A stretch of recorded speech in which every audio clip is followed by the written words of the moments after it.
No one ever notices a man until they think they can erase him. That was the lesson I learned the day the HOA president stood on my land, clipboard in hand, smiling like he already owned the place. My name is Daniel Wright, and for 30 years I owned 40 acres just outside Cedar Falls. Quiet land, inherited from my father, paid in full, never mortgaged, never disputed. My father used to say, "Land doesn't shout, son. It waits." Didn't understand what he meant until the bulldozers arrived without permission, without notice, without a single knock on my door. At first I thought it was a mistake, a survey error, a rogue contractor. But when I drove down the dirt road and saw bright orange markers outlining my property, when I saw heavy machines chewing into soil my father had once walked barefoot, I felt something colder than anger. I felt calculation. They were building 96 homes, 96 on my land, and the HOA acted like I was invisible. I went straight to the construction office trailer and asked for the site manager. He didn't even look up when I told him my name, just pointed to a laminated map taped to the wall. "Development approved," he said. "Cedar Grove Estates, HOA managed."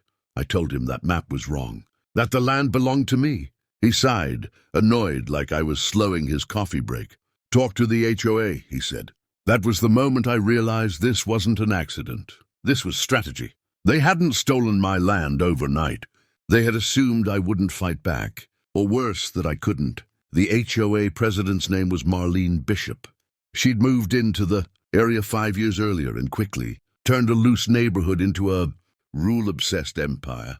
Fence heights, grass length, mailbox color. She loved power disguised as community. When I confronted her at the HOA meeting, she smiled like a lawyer who already knew the verdict. "According to our records," she said, "this land was acquired as part of a development agreement." I asked her to show me the deed. She didn't, she couldn't. Instead, she spoke fast, confident, burying me in legal language meant to intimidate, confuse, and exhaust. The room was full of future homeowners, families, excited about their dream houses, watching me like I was the obstacle, like I was the villain. I went home that night and opened the old safe my father left behind. Inside were documents wrapped in oil paper, yellowed but pristine, surveys, tax records, and the original deed signed, sealed and recorded long before Marlene Bishop ever learned the word HOA. That deed didn't just prove ownership. It contained a clause so powerful, so absolute that once invoked, it would invalidate every permit, every contract, every nail driven into that soil. I read it 3 times. Then I closed the safe, and I made a decision that shocked even myself. I did nothing. Weeks passed. Foundations were poured. Frames went up.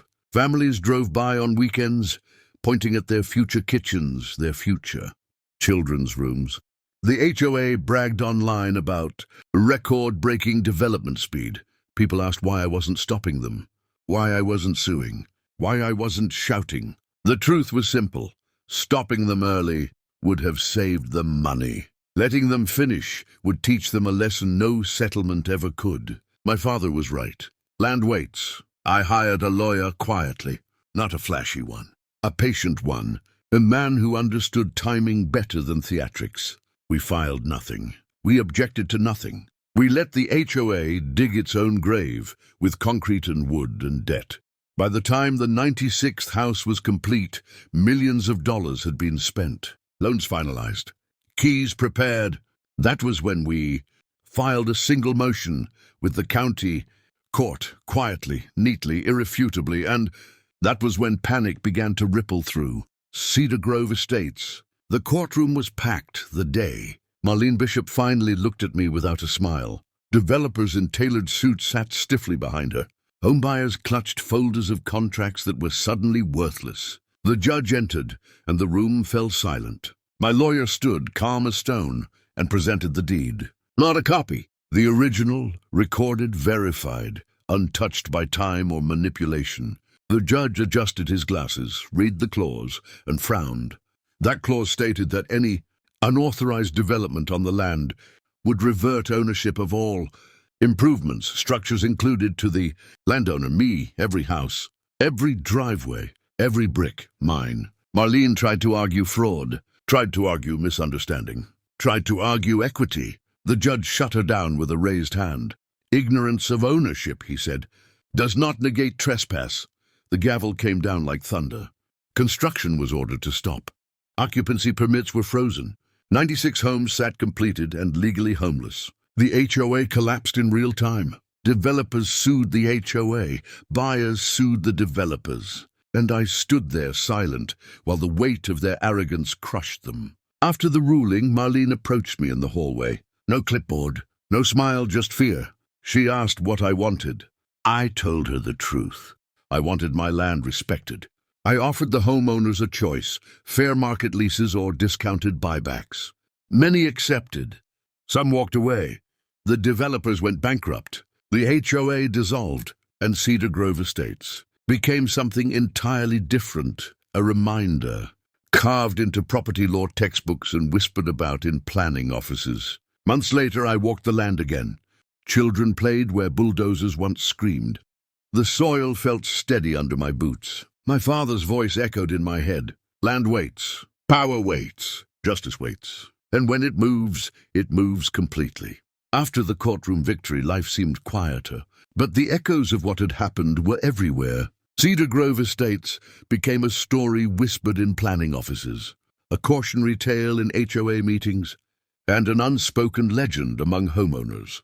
But for me, Daniel Wright, the landowner who had waited, watched, and then struck, it was not just about revenge, it was about responsibility. I had inherited this land, yes, but I had also inherited my father's respect for it. That meant more than ownership. It meant stewardship. The families who had once cheered at their dream houses, unaware they were building on my land, now approached me cautiously. Some were angry, some embarrassed, and some hopeful. I made it clear that I wanted fairness. Every house could remain, every driveway could stand, but agreements had to be made.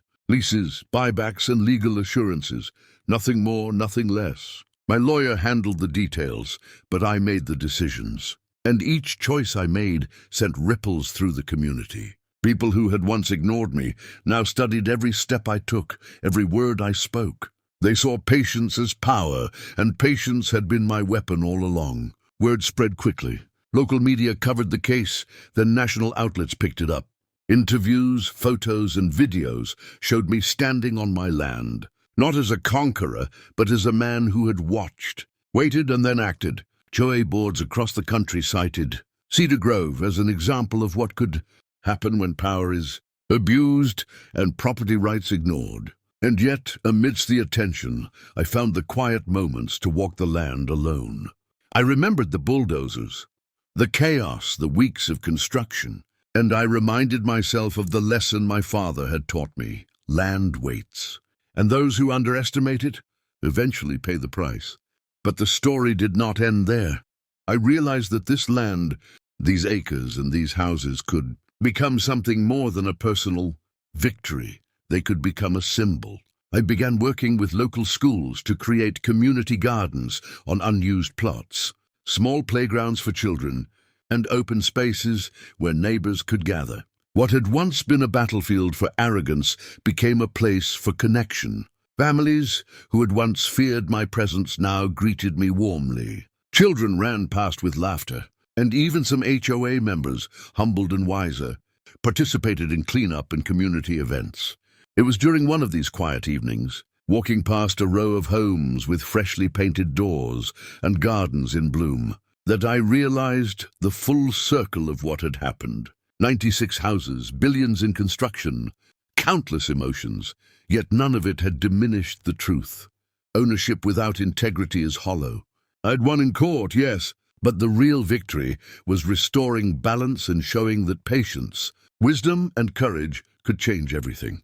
And as I looked out over the land my father had once walked, I felt a deep satisfaction, knowing that justice, once silent, had finally spoken. If you've been inspired by this story, if you want to see more incredible tales of patience, cunning, and justice served, subscribe to the channel now.